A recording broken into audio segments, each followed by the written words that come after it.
Now for you regular viewers, you might have gotten the impression that I'm a bit of a snob when it comes to movies.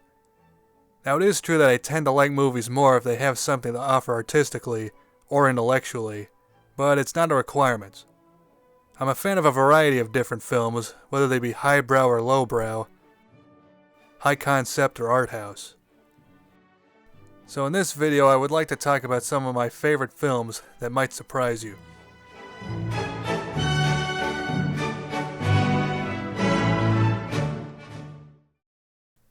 Number 10. The Rock. Now I have many problems with Michael Bay's films, but this isn't one of them. The story and characters are great, and it helps that the film's screenplay was polished by Aaron Sorkin and Quentin Tarantino. But Bay should be given a lot of credit for pulling off a well-paced action film that actually deviated from his typical hero worship of the military by telling the story of renegade General Hummel, who threatened to kill an entire city with poison gas. That's pretty heavy stuff from the guy that's been busy making billion-dollar toy commercials these last 10 years. Hopefully Bay will get over his current addiction of robots and finally make something as satisfying as The Rock again.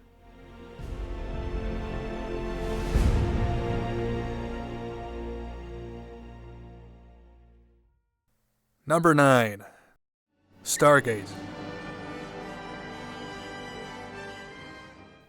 Like Michael Bay, there are a lot of Roland Emmerich haters out there, but damn it, when they get it right, they get it right.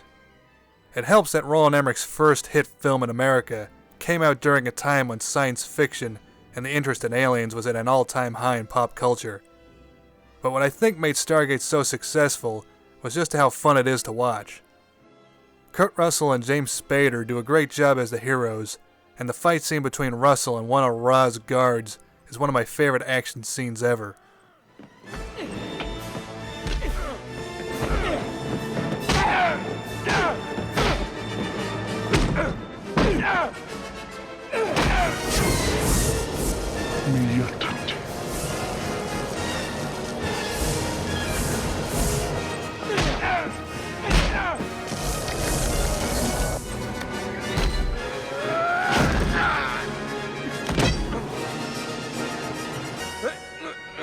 Give my regards to King Tut, asshole.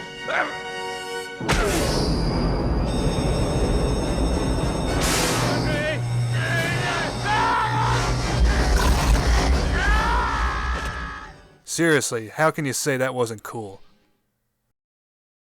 Number 8. Your rules are really beginning to annoy me. Escape from LA.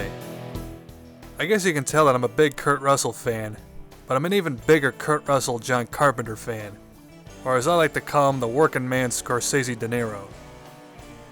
This was their last collaboration as a filmmaking team, and I'll admit it that it was a rehash of the original Escape from New York, but it has a lot going for it.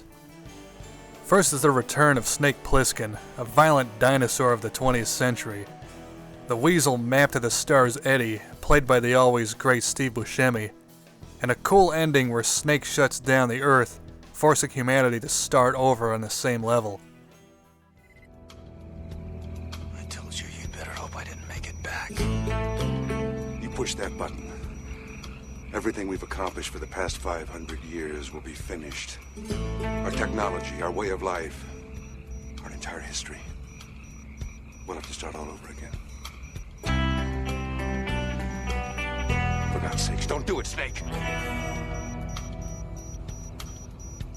The name's Plissken.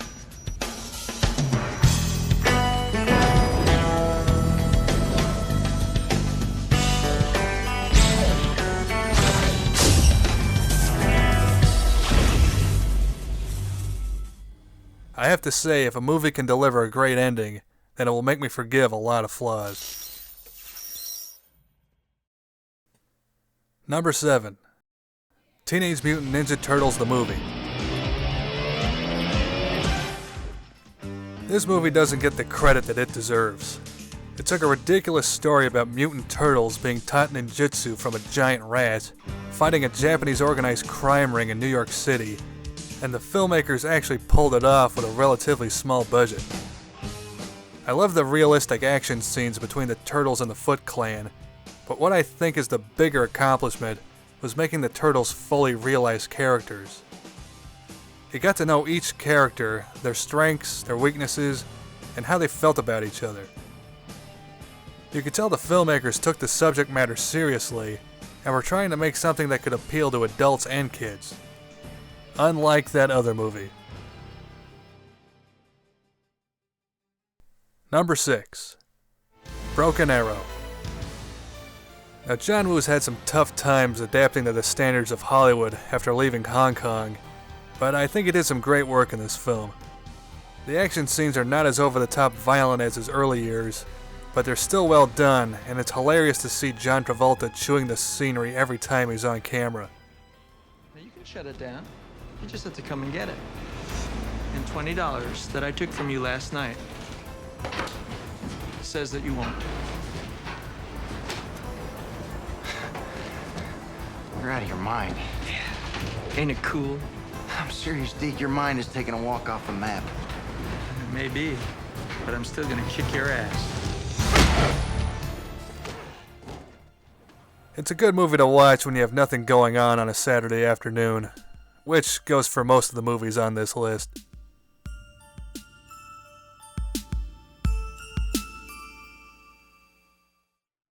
Number 5. Rocky IV. Released in 1985, Rocky IV is the ultimate 1980s time capsule. From its Cold War story, music video montages, and soundtrack, it reeks of mid-80s pop culture, and I love every moment of it. I particularly love this section of the Rocky Drago fight.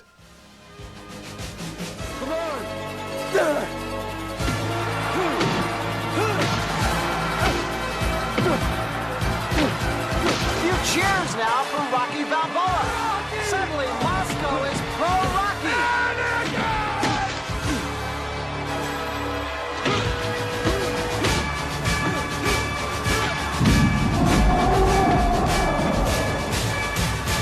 No pain.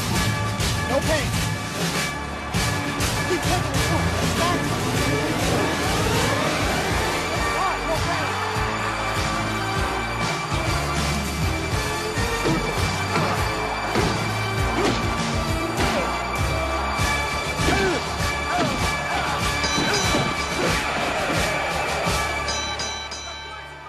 Come on, are you changing the channel after watching that? I don't think so. Number 4. Congo. Okay, even I have to admit that this is a bad movie. But with that said, whenever it's on TV, I'm gonna watch it. Whether it's Tim Curry's over-the-top accent, the mutant gorillas, or that weird diamond laser gun, there's plenty of dumb fun to go around in this Michael Crichton mess.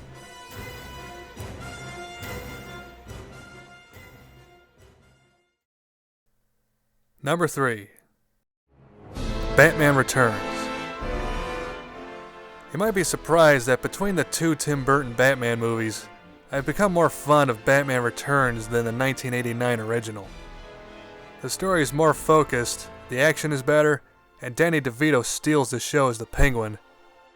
However, my one big complaint is the cliffhanger ending showing that Catwoman survived. I don't know, it always felt shoehorned and out of place to me. But other than that, I've always enjoyed this last Tim Burton contribution to the Batman franchise. Number 2. Point Break. How can you not love this movie? You got Keanu, Swayze, Busey, surfing, skydiving, bank robberies, it's got it all. And it was all done by Oscar-winning director Kathryn Bigelow. Yeah, she made this. Look it up if you don't believe me. Point Break has to be the greatest junk food for the brain movie ever, and it gave us one of the greatest line deliveries ever from Keanu Reeves. It's a killer rush. Bodie, this is your fucking wake-up call, man! I am an FBI agent! I know, man. Isn't it wild? Man, that guy's lucky Will Smith passed on The Matrix.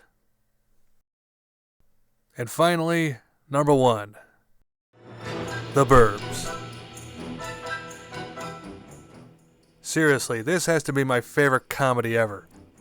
It has a great cast, great jokes, great characters, so why are so many people unaware of its existence? Well, it was not a big hit when it was first released in 1989, and you have to remember that the film came out during a transitional period in Tom Hanks' career. This was one of Hanks' last screwball comedies before he became the dramatic megastar that we know him as today, so the film was never rediscovered on home video. And I guess you can also blame it on the bad luck of director Joe Dante, who outside of Gremlins never got another big box office hit in his career. I strongly recommend it, not just for the comedy, but because you get to see Francine Smith in real life. And that's it for my Guilty Pleasures list. I hope you can check out some of these underrated classics when you have a chance, and as always, thanks for watching.